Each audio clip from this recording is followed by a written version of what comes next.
Well, hello again to all the boys and girls out there in YouTube land watching. Georgia Beer Reviews back at you today with another one, and what I am looking at is a beer from Goose Island. This is the Halia. I have never had this before. I bought a 4-pack for 30 bucks, but something just told me to buy it. It's the 2017 release, so it's got some age to it as well. This is a Belgian style wild ale, and it is fermented in wine barrels with peaches.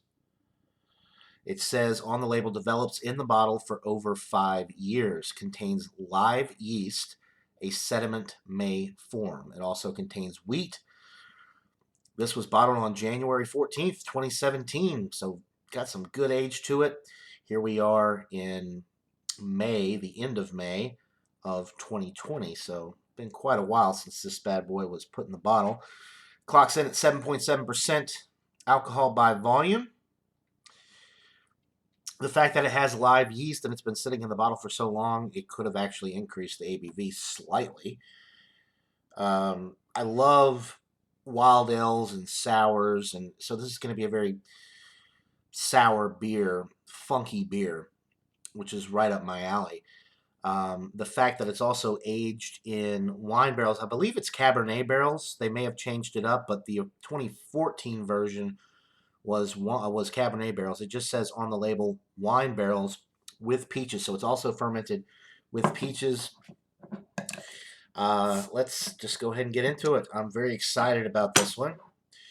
As you all know, I love Bourbon County Stouts. The Bourbon County line, this is another high-end line from Goose Island, so it'll be interesting to see how good this beer is. Very fizzy already. I can hear the carbonation releasing as I pour it. It did pour with a slight head, which has died down almost immediately. It does have some sediment floating around in there that could be some of the yeast. It is a hazy yellowish orange color. You can probably see some of the stuff floating around in there.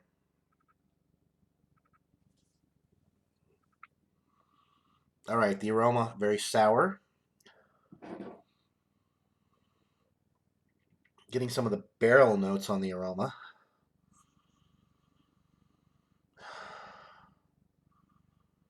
It just smells funky, you know, from the yeast that they're using.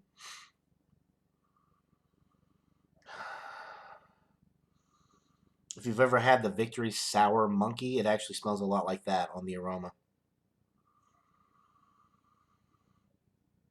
I'm not getting so much of the peaches on the nose, maybe just a little bit on the very end. But it's definitely not screaming peach, you know, on the aroma, which is actually a little bit disappointing.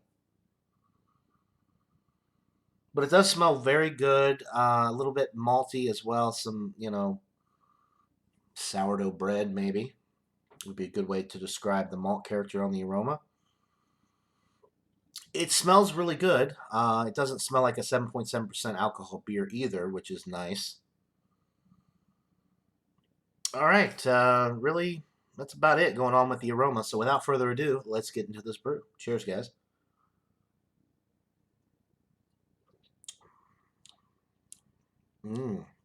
Okay, a little bit of the peaches are coming through on the palate.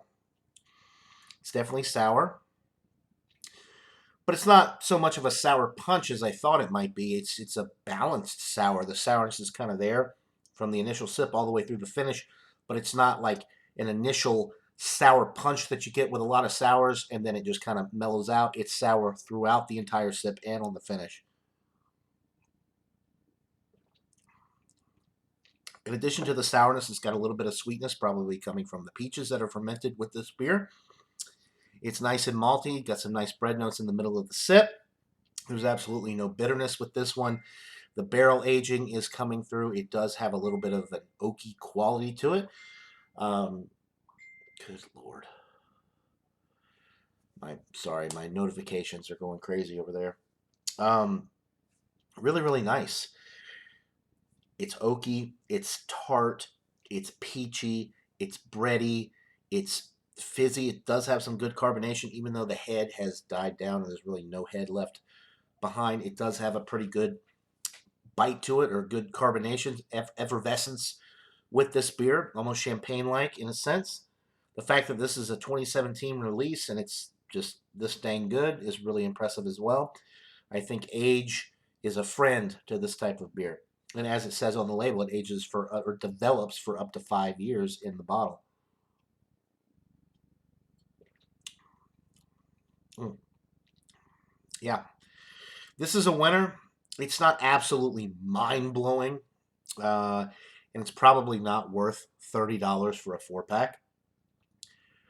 But I will say that it's very well made. It's enjoyable. I think the age has done this beer wonders. I think it's really delightful. The peach is, although I wasn't picking it up on the aroma, it's definitely there on the palate, and it really kind of mellows out some of the sour notes that you're getting. The tartness and the sweetness of the peach really kind of goes well with the sour, funky notes that you're getting from the wild ale yeast. Um, it's a delightful beer. I think 96 is what's kind of calling out to me. It's it's a solid A, just above that solid A, getting up there. It's not world class, but it's definitely better than your average beer for sure. The balance between the sour flavors, the fruit flavors, the wood, the oaky flavors that you're getting, a little bit of the drying kind of notes on the finish, I think, are probably coming from the fact that this was aged in wine barrels as well, which is nice. It's an all around fantastic beer, and 96 out of 100, I think, is fair for this. However, like I said, I would not spend $30 again for this. Now, if this was the Goose Island Bourbon County Stout, you betcha I would. But for this, no. You're best off probably trying to find a single of this. If you can buy a single bottle, I think that would be your best bet, because you get to try it. It is outstanding. It's a wonderful beer, but it's just not. It's just not worth $30 for a 4 pack. I mean, come on, that's a little excessive. But it's a wonderful beer. I'm glad I got to try it, and the fact that this is the 2017 release and we're in 2020 now, I think that that's incredible. They basically cellared the beer for me. It does have some good carbonation. It's causing me to belch here quite rapidly now. Anyway, 96 out of 100. I've blabbed on long enough. If you can find the Halia in your area, definitely worth checking out. I don't know. I can't speak for the newer versions or the older versions, but the 2017 version in 2020 is pretty damn good. So that'll do it for this beer review, guys. Hope you're all having a wonderful day. Until next time, everybody. Cheers.